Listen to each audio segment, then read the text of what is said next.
bustling city of Da Nang on my way to Hue in central Vietnam. Now, Hue is much smaller than Da Nang, but much richer in history, with a royal past, ancient imperial architecture, and with a cuisine that I'm forever learning and getting inspiration from.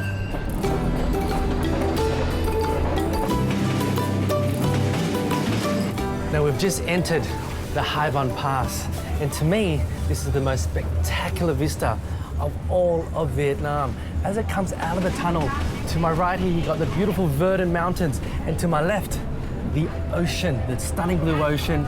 It's a real fairy tale, absolutely stunning. The Hai Van Pass is about 21 kilometers long and joins the cities of Da Nang and Hue. Its name roughly translates to Ocean Cloud Pass, referring to the mist that rises from the sea, which blurs the lines between ocean and sky. Now, for my 3-hour train ride, it's quite short, so I'll book these hard seats. Let's have a look. Well, yeah, like, you can sit on these seats, or you can lie on the floor and have a bit of a nap. Now, this is the last class of the train, but, you know, it's a local experience. Lots of families eating. Now, this looks like the dining cabin. Looks like more of a bar. These guys are, wow. They got some quail. We got some caramelized fish. Thank you. This is where the party is, guys, the dining cabin. Hi. What? Hi, bye. Yo. Good. Hi, bye. Yo. Wow. Chả Da Nang. He's saying this fish cake is the best in Da Nang, and they've taken some to the hometown now. Oh, nice and bouncy. They brought their own food, brought their own beers. This is more the drinking cabin, not the dining cabin.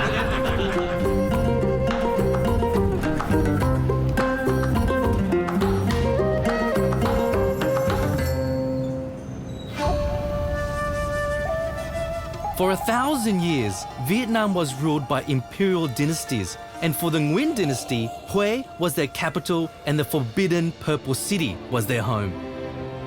Surrounded by a moat and thick stone walls, the royal lifestyle was confined to those inside this citadel. This royal history is still reflected in the cuisine of Hue, which showcases how the emperors used to eat during Vietnam's last dynasty.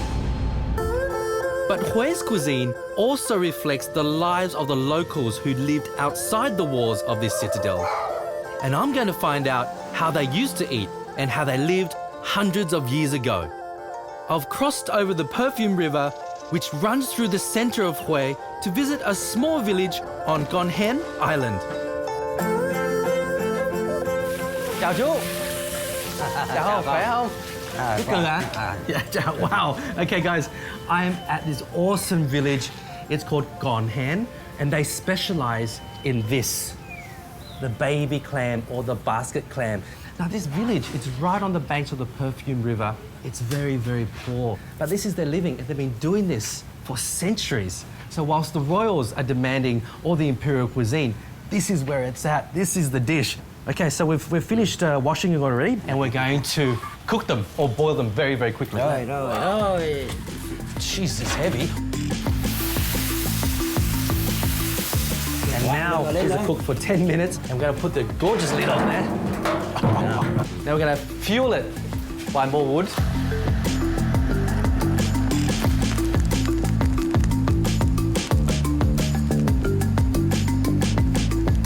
Now this has been steaming away for 5-8 minutes. Whoa, look at that. Wow, it must be so hot. So we're paddling it all into the bamboo basket. If you look at his wife here, all of this beautiful stock or broth from the clams is reserved. She's funneling it into these plastic tubs. And I bet they're gonna sell this beautiful broth to the restaurants. And you gotta see this process. Just a little swirl, and all of the clams are sinking to the bottom. Shells are left behind and removed. What a genius way of doing it.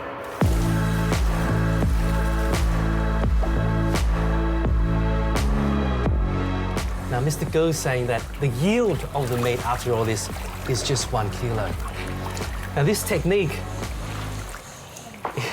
is hundreds of years old.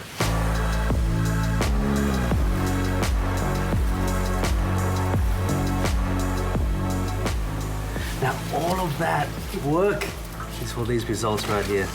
Now, time to cook a dish with hen or baby classic clam. Come on. All right.